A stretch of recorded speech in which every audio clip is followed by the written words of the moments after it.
Ahojte, vítam vás pri svojom ďalšom videu. Dnes by sme sa mohli pozrieť na štatistiku za november. Takto by som chcel prinášať štatistiky za každý jeden ucelený mesiac. Ja som spustil fotovoltaiku 27. novembra, čiže tá štatistika bude za november len veľmi za pár dní, ale už budúci mesiac bude za december, potom za január, takže takto chcem pokračovať stále, až to nakoniec zhrniem v rámci celého jedného roku. Tým, že som to spustil 27. baterka bola plná, tu je hneď vidieť, že bol pomer využitia 96%, čo bolo úplne úžasné, ale už tu to začínalo byť úplne v realite, že 28.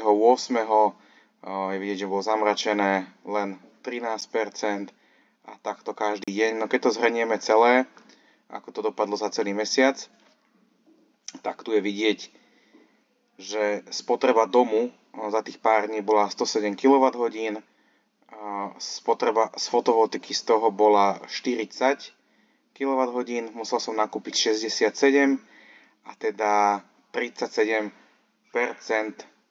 je pomer využitia teda vlastného zdroja energie.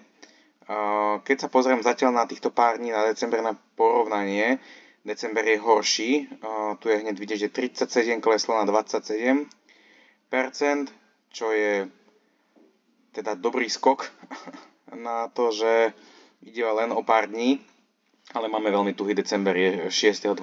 a už sneží, panele sú zasnežené a zisťoval som aj to, že prečo mám takú veľkú spotrebu doma, čo mám najväčší odber a tomu sa budem venovať ďalšiemu videu.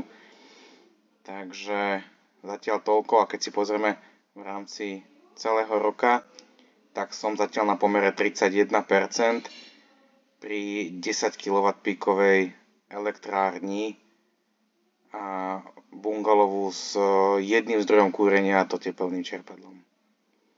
Takže zatiaľ toľko. Ďakujem za odber. Vidíme sa pri ďalšom videu.